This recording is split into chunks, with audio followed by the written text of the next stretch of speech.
जय गुरुदेव। जय गुरुदेव। परम पुरुष गुरुदेव जी। जय गुरुदेव नाम। अलख यगम्य के पार में स्वामी तुम्हें प्रणाम। कोटि कोटि करु वंदना अरब खरब प्रणाम। चरण कमल बिसरू नहीं जय गुरुदेव नाम। परम पूज्य स्वामी जी महाराज के चरणों में कोट कोट प्रणाम। आप सभी प्रेमी सत्संगी भाई बहनों सबको सादर जय गुरुदेव। आज का ये सत्संग आप लोग बड़े ध्यान से सुनिएगा। ऐसा सत्संग जीवन में कभी कभी मिला करता है जब संतों महात्माओं की विशेष कृपा दया होती है, और उनकी दया कृपा जब होती है तभी सत्संग सुनने को मिलता है। ऐसा सत्संग जब मिले तो उसको सुनकर उस पर अमल करना चाहिए। लेकिन हम लोग क्या करते हैं, महापुरुषों से रार मचाते हैं, झगड़ा करते हैं, महात्माओं की परीक्षा लेते हैं, उनसे रार मचाते हैं, उनके भक्तों से भी रार मचाते हैं, झगड़ा करते हैं, नाना प्रकार की यातनाएं भक्तों को देते हैं। हर तरह से भक्तों को आप कष्ट देते हो। जो आप कष्ट देते हो भक्तों को मन से, वचन से और वाणी से, कर्म से, ये आप समझो ये उस मालिक को कष्ट देते हो। वह मालिक ये कहता है कि जब तुम मेरे भक्तों को कष्ट देगा तो जो यहाँ का मालिक है न, वह तुमको जड़ से खोद कर बहा देगा। ये तुम मालिक के भक्तों को कष्ट देना शुरू किया तो ये समझ ले तेरा भला होने वाला नहीं, तेरा भला होने वाला नहीं है। वो मालिक यही कहता है कि तुझे जड़ से खोद कर बहा दूंगा। इसका मतलब जानते हो कि तेरे कुल खानदान में दीपक भी जलाने वाला नहीं बचेगा। इसलिए मत सता गरीब को। जब वह रो देगा और उसका मालिक सुनेगा तो तुझको जड़ से खोद कर बहा देगा। कहते हैं 1,00,000 पूत 1,25,00,000 नाती, तारावन घर दिया नवाती। 1,00,000 पूत 1,25,00,000 नाती के राते हुए रावण के घर में कोई दिया बाती जलाने वाला नहीं रहा। भगवान के भक्तों को, प्रभु के भक्तों को सताना नहीं चाहिए। लेकिन आपने जो जिद पकड़ रखा है, प्रभु के भक्तों को, उनके प्रेमियों को सताना जो आपने शुरू किया है, ये आप अच्छा नहीं करते। अभी से आप समझ जाओ, नहीं तो आगे रोने का दिन आएगा। फिर आप पुकार लगाते रह जाओगे, आपकी बात को कोई सुनेगा नहीं। इसलिए मालिक के शरण में रहने वाले मालिक के प्रेमियों को आप मत सताओ। उनके ध्यान में, उनके भजन में, उनकी भक्ति में, उनके भाव और प्रेम में जो आप ठेस मारते हो, ये आप अच्छा नहीं करते हो।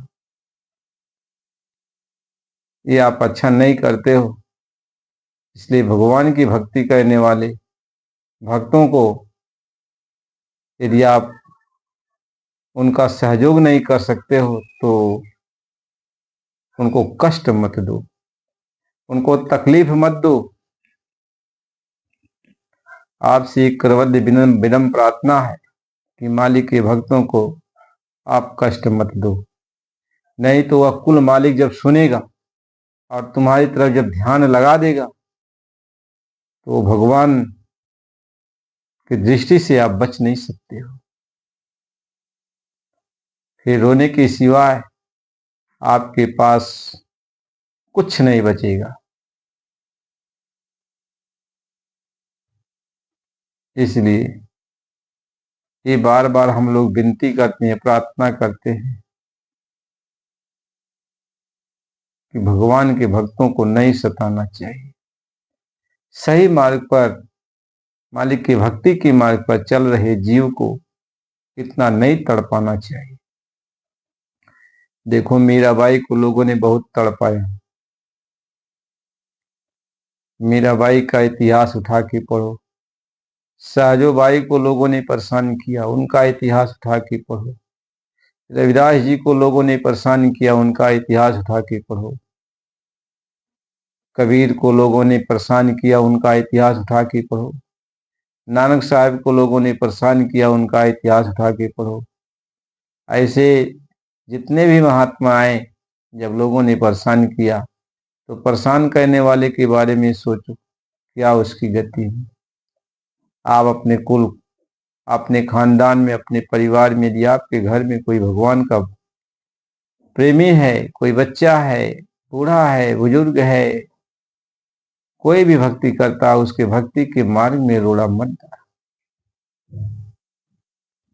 फिर तू रोड़ा डालेगा तो तू अपने पैर में कुल्हाड़ी मारेगा।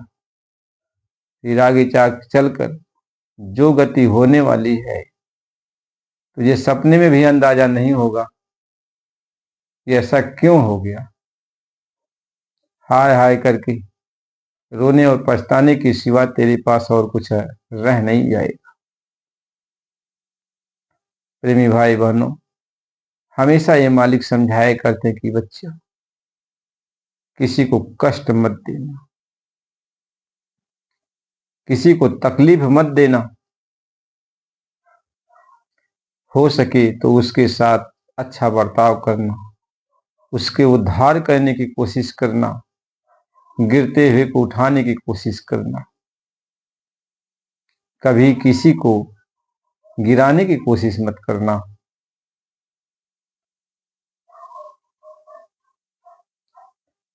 महात्मा समझाते हैं, यह मानव तन हम सबको मिला है जीव के साथ अच्छा बर्ताव करने के लिए, लोगों के साथ भक्ति भाव स्थापित करने के लिए, भगवान के प्रति भक्ति करने के लिए, आपस में प्रेम प्यार से रहने के लिए, शुद्ध शाकाहारी जीवन बिताकर, ईमानदारी मेहनत से अपना काम करके, अपनी आत्मा को जगाकर भगवान से मिलने के लिए मानव तन मिला है। इस मानव तन को आपने पाया तो आपने इसकी कदर नहीं किया, इसकी इज्जत नहीं किया। इस मानव तन की, मानव तन की आपने इज्जत नहीं किया।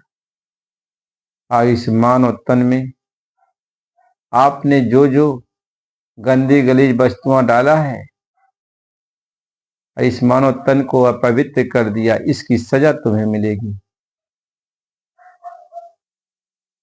अपने बनाए हुए हाथ से जो आप मंदिर बनाते हो, मस्जिद बनाते हो, गिरजाघर गुरुद्वारा बनाते हो, उसमें बड़ी साफ सफाई आप रखते हो, उसको सुबह शाम सफाई करते हो, उसमें दीपक जलाते हो, घंटा बजाते हो, आप बड़ी सफाई से ये काम करते हो। और तब भगवान का उसमें भजन करते हो, इबादत करते हो, गुरु ग्रंथ का पाठ करते हो। ये तो आपने अपने हाथों से बनाया ईटा पत्थर का ये मंदिर, मस्जिद, गिरजाघर, गुरुद्वारा, जिसकी आप इतनी कदर करते हो, इतनी इज्जत करते हो, लेकिन ये मानव तन उस भगवान ने बनाया। और इसी अपनी शकल पर ही मानव तन बनाया। और सबसे बड़ी विचित्र बात तो ये है, वह भगवान इस नर्तन को बनाकर इसमें खुद बैठा हुआ और भगवान इसमें बैठा है, और वो भगवान बैठा है और उसी भगवान के पास तुम गंदी गलीज वस्तुओं का सेवन करके भेज रहे हो। ये बताओ, भगवान खुश होगा कि ना खुश होगा? तुमने भगवान को बैठने का जो स्थान, उस स्थान को कितना अपवित्र कर डाला है। भगवान जिस स्थान पे बैठा है उस स्थान में कूड़ा कचरा तुमने भर डाला, और भगवान से तुम प्रार्थना करोगे कि भगवान मेरे ऊपर दया कर दो। भगवान तुम्हारे ऊपर कैसे दया करेगा?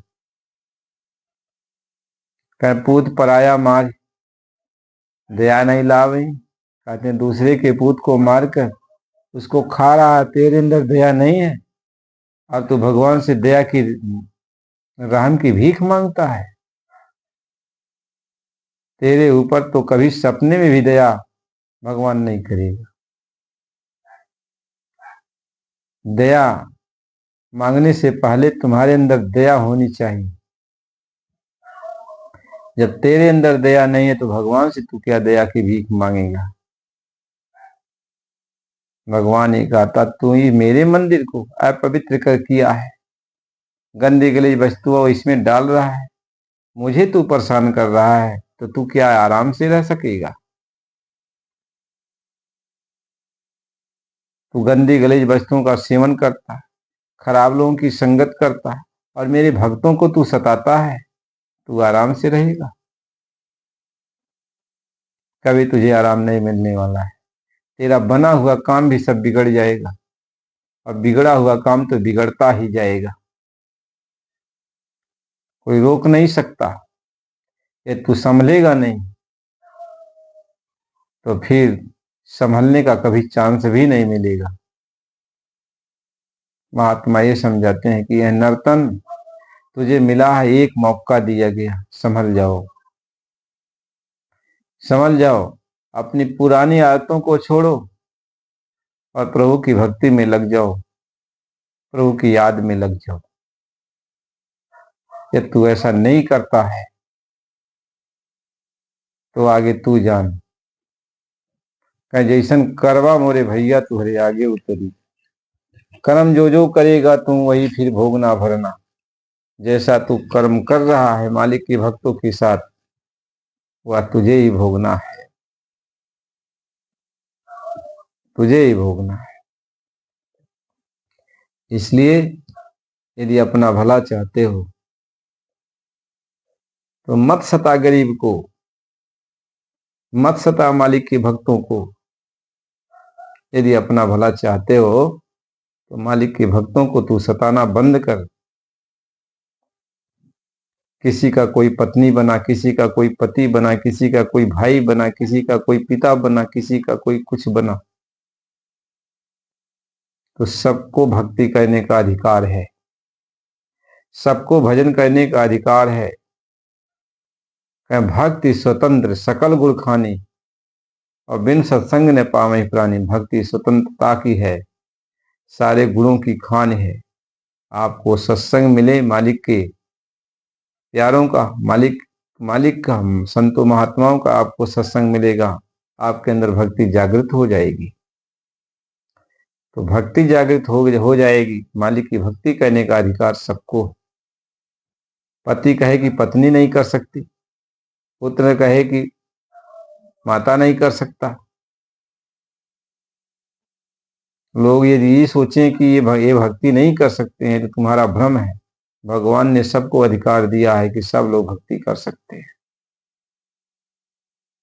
कह नर समान नहीं कौनो देही, जीव चराचत याचते ही। कह मानव तन के जैसा कोई शरीर नहीं है, सभी लोग मानव तन पाने के लिए तरसते हैं, सारे जीव जंतु तरसते हैं, देवी देवता भी तरसते हैं। और तू मानव तन जिसको मिल गया उसके अधिकार का तू हनन करना चाहता है, तो मालिक के विधान में रोड़ा डालेगा।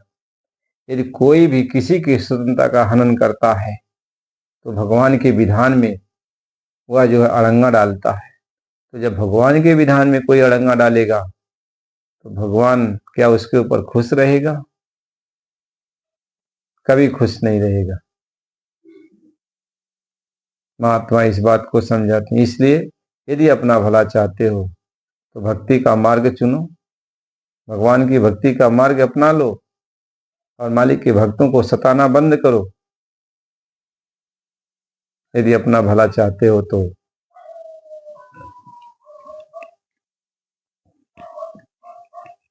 जय गुरुदेव। यह तन तुमने दुर्लभ पाया, कोटि जन्म भटका जब खाया। ये मानव तन आपको मिला, ये दुर्लभ है।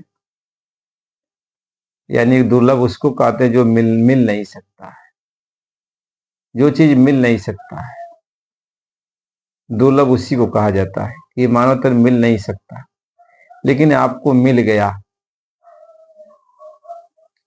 आपको ये मानव तन मिल गया तो ये समझ लो कि मालिक की बड़ी कृपा हो गई, बड़ी दया हो गई कि आपको ये मानव तन मिल गया।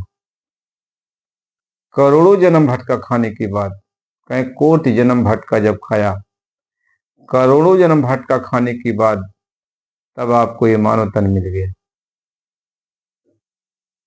मानव तन मिल गया। तब इसको बेकार में गवाओ मत। कहीं अबेया को बिरथा मत खो, और चेतो छिन छिन भगति कमाओ। कहते हैं अब इसको बेकार में, मानव तन को बेकार मत जाने दो। खाने में, पीने में, ऐश आराम में, सुख सुविधा में, भोग में, विलास में, इसी में अपने जीवन को बिता मत दो। यह मानव तन तुम्हें मिला है तो बस यही काम करने के लिए नहीं मिला है। कहीं से देही को असीमिर ही देव, और सो देही भजु हरि की शिव।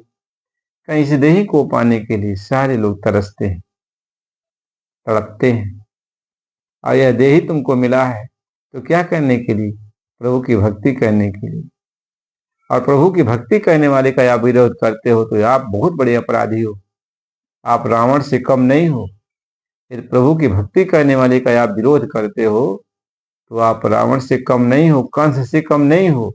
जो कंस की दुर्गति हुई, जो रावण की दुर्गति हुई, यही दुर्गति तुम्हारी भी होगी जो भगवान के भक्तों का विरोध करता है। प्रभु की भक्ति करने वालों का जो विरोध करता है उसकी दुर्गति रावण और कंस जैसी ही होती है। कहीं से देही को सिमर ही देव, और सो देही भजु हरि की शिव। और भजहु गोविंद भूली मत जाहूं, और मानुष जन्म का ही लाहूं। कहते मानुष जन्म का सिर्फ एक ही उद्देश्य है कि आप भगवान का भजन कर लो। ये भगवान ने कहा, उस विधाता ने कहा, जिसने आपको मानव तन दिया है, उसने ये कानून बनाया है कि मानव तन मैं तुम्हें इसलिए दे रहा हूं, तुम भगवान का भजन कर लो। और भगवान का भजन करने वाले भक्तों का तुम विरोध करते हो, उनको भजन नहीं करने देते, उनको सही मार्ग पर चलने नहीं देते हो। तो बताओ, तुम भगवान के विरोधी नहीं हो तो किसके विरोधी हो? तुम्हारा जो विरोध भगवान से है, जब तुम भगवान के कानून का पालन नहीं करने दे रहे हो तो तुम भगवान के विरोधी हो। तो समझ लो तुम्हारी क्या गति होगी। कहीं से देही को सिमि रही देव, और सो देही भजु हरि की शिव। भजो गोविंद भूल मत जाहूं, और मानुष जन्म का ये ही लाहूं। बस मानव जन्म पाने का ही एक उद्देश्य है। इसलिए हाथ जोड़कर सब विनती प्रार्थना है कि कोई भी मालिक के भक्तों को परेशान मत करो। यदि आप अपना भला चाहते हो तो मालिक के भक्तों को परेशान मत करो। मालिक के भक्तों को भक्ति कर लेने दो, भगवान को याद कर लेने दो, क्योंकि